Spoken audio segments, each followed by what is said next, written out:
പൃഥ്വിരാജിന്റെ ആഡമാണ് മലയാള സിനിമയിലെ പുതിയ വിശേഷം. കുറച്ചു മുൻപേ ഈ സിനിമയെപ്പറ്റി അത്യാവശ്യം കുറച്ച് ന്യൂസൊക്കെ വന്നിരുന്നെങ്കിലും പിന്നീട് അതിനെപ്പറ്റി ഒന്നും കേട്ടില്ല. റൈറ്ററായ ജിനു എബ്രഹാമിന്റെ ഡയറക്ഷൻ ഡെബ്യൂ വെഞ്ചറാണ് ആഡം.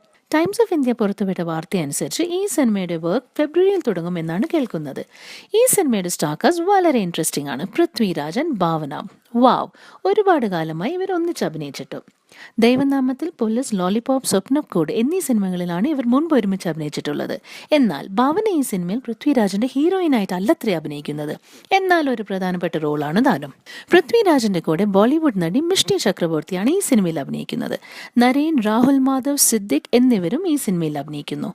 പൃഥ്വിരാജ് ഒരു റിച്ച് പ്ലാന്ററായ ആഡം ജോൺ പോത്തനായിട്ടാണ് ഈ സിനിമയിൽ വരുന്നത്.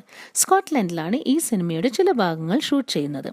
ഇപ്പോൾ അഭിനയിച്ചുകൊണ്ടിരിക്കുന്ന വിമാനത്തിന്റെ ഫസ്റ്റ് ഷെഡ്യൂൾ ഷൂട്ട് കഴിഞ്ഞിട്ട് പൃഥ്വിരാജ് ഈ സിനിമയിൽ ജോയിൻ ചെയ്യുമെന്നാണ് കേൾക്കുന്നത്. മിയ ആയിരുന്നു ഈ സിനിമയിൽ ഭാവനയുടെ റോൾ ചെയ്യാനിരുന്നത്. പിന്നീട് എന്ത് സംഭവിച്ചു എന്ന് ആർക്കറിയാം.